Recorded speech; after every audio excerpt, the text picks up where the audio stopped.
Bisa nggak itu dikerjakan? Bisa. Dampak yang luar biasa yang kami rasakan.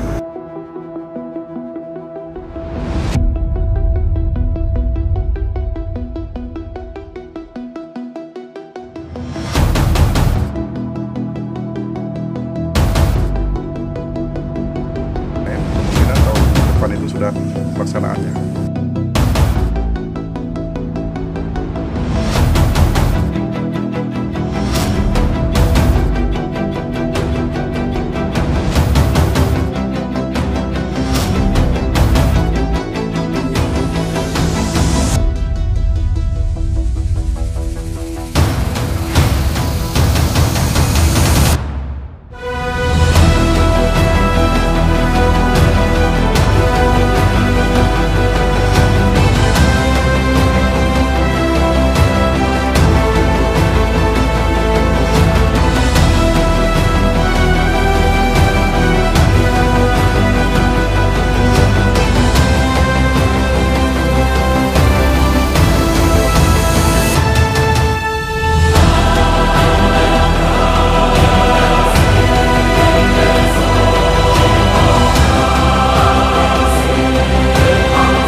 Oke, silakan.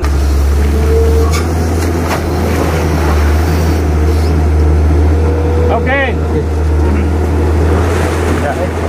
Ya, hari ini kita ninjau pekerjaan OP-nya, operasionalnya Balai wilayah Sungai Kalimantan Barat ya, di Danau Sinau, kemudian Danau Jaras dan Danau Selanyut. Ada 3 danau satu rangkaian ini dengan total luasan perkiraan kurang lebih 70 lebih hektar ya. Ini sudah dikerjakan selama 1 tahun ini dan dampaknya menurut informasi dari warga Pak Agus yang ada di sekitar sini dan Pak Bupati, banjir di Kapuas Hulu sekarang lebih cepat surutnya. Kemudian juga tidak cepat naik, walaupun hujan berhari-hari nggak cepat naik airnya.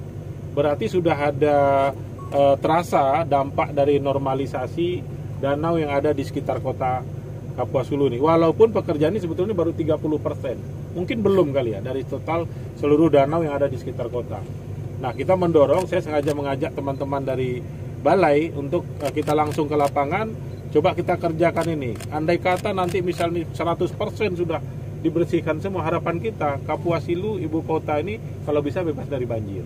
Ya, sekarang kita bisa melihat ini rata-rata rumah di Putus Hibau ini bikinnya tinggi-tinggi. Kenapa? Karena terbiasa dengan banjir. Manakala nanti danau ini sudah diperbaiki semua, kita mau lihat apa dampaknya terhadap alam di sekitar ketika danau sudah dilakukan normalisasi. Mungkin secara teknis bisa disampaikan oleh Kepala Balai di sini juga bisa hadir, bisa ditanya, atau mungkin pengalaman Pak Bupati setelah ini dilakukan normalisasi, teman-teman bisa tanya. Ya, Pak, kaitannya dengan wisata, Pak, apakah ke depan akan dilakukan wisata? Oh iya, ini dengan sendirinya. Adik bayangkan kalau hari ini ada danau di tengah kota seluas ratusan hektar di beberapa titik, betapa indahnya kota ini 10, 20, 50 tahun ke depan. Ini dengan sendirinya kan jadi hak publik, hak masyarakat. Nah, kalau kita tidak lakukan normalisasi sekarang, terjadi tutupan-tutupan yang akhirnya timbul sertifikat di atasnya. Itu hilang aset negara di situ. Kemudian hilang juga keseimbangan alam. Nah sekarang aset negara kita selamatkan, keseimbangan alam terjaga. Danau ini begitu terbuka semua, pasti Kapuas Hulu ini adalah penghasil utama ikan air sungai di Kalimantan. Nggak ada lawannya Kapuas Hulu.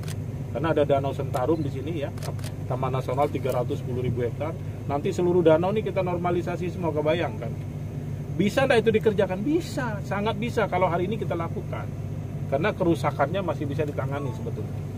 Gitu. Terima kasih Pak. Ya, nih Dari Pak Balai.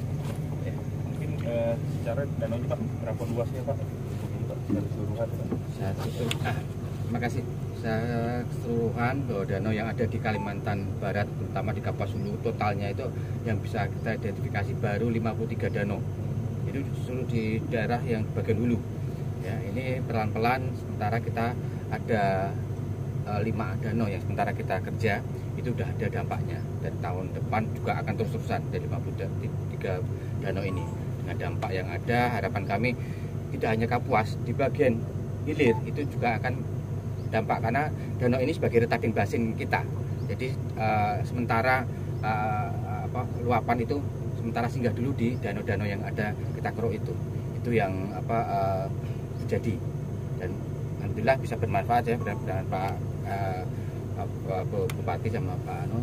Harapan kami juga minta dorongan dari Bapak Lasarus, PRI, bantuan beliau semua ini bisa terlaksana semua. Saya kira itu aja ya. Pak, target penyelesaiannya kapan Pak? Ini kan program tahunan, tiap tahun ada terus, Lanjut terus ada, jadi kontinu. Dan ini habis ini kita pindah lagi tuh di daerah yang bagian bawah. Ya, itu terus kita buka danaunya yang ada. Daerah dari Pak Lasarus, semua danau yang ada harus kita maintain. Kita butuh, memang kita peralatannya terbatas. Harapan kami mungkin ada tambahan alat nanti. Nanti kita tambah tambahan alat lagi, karena kita cuma 5 dari 53 danau kita cuma ada 5, jadi masih butuh tahun kita. Itu terlalu lama nanti. Ini yang harus kita evaluasi. Kita butuh peralatan yang lebih banyak. Pak Bupati terakhir. Ya, siap. Gimana? Oke. Tadi sempat disampaikan bahwa ada masyarakat yang sampai menyertifikatkan tanah di atas danau ini. Gimana Pak? Iya, pertama-tama kami berterima kasih kepada Pak Lasarus karena telah menanggapi usulan kami terkait dengan normalisasi danau yang ada di sekitar kota Putus Ibau khususnya, dan seluruh danau yang ada di Kabupaten Kapuas Hulu ini berjumlah 268 danau di luar gugusan Danau Sentarum.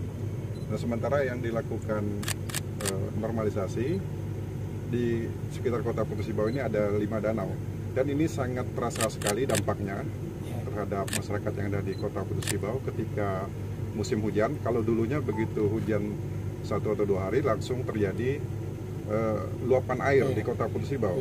Tapi semenjak danau ini dibuka, sudah dinormalisasi, walaupun hujan sudah berhari-hari tetapi tidak langsung meluap ke jalan atau ke pemukiman. Nah, ini dampak yang luar biasa yang kami rasakan. Terkait dengan lahan yang sudah disertifikasi tadi, ini karena memang dari awal itu tidak pernah tertangani, tidak diurus, sehingga masyarakat melihat ini peluang untuk membuat sertifikat. Nah, tapi ini akan kita telusuri nanti. Kenapa ini bisa dikeluarkan oleh BPN? Nah, ini akan kita bahas bersama BPN nanti. Karena danau ini merupakan wilayah yang tidak boleh dikuasai oleh masyarakat. Pak, wacana untuk danau ini dijadikan objek wisata itu seperti apa Pak dari Pemkab sendiri? Sangat memungkinkan. Seperti yang disampaikan oleh Pak Lasarus tadi, bahwa ketika sudah terbuka lebar, ini merupakan peluang bagi kita. Karena untuk kawasan kota Putus Ibau sendiri memang kurang tempat ruang publik. Ini nanti bisa kita kaji juga, bisa kita gunakan untuk wisata keluarga. Khatulistiwa tak akan punah, teruslah tumbuh, tetap bersemi.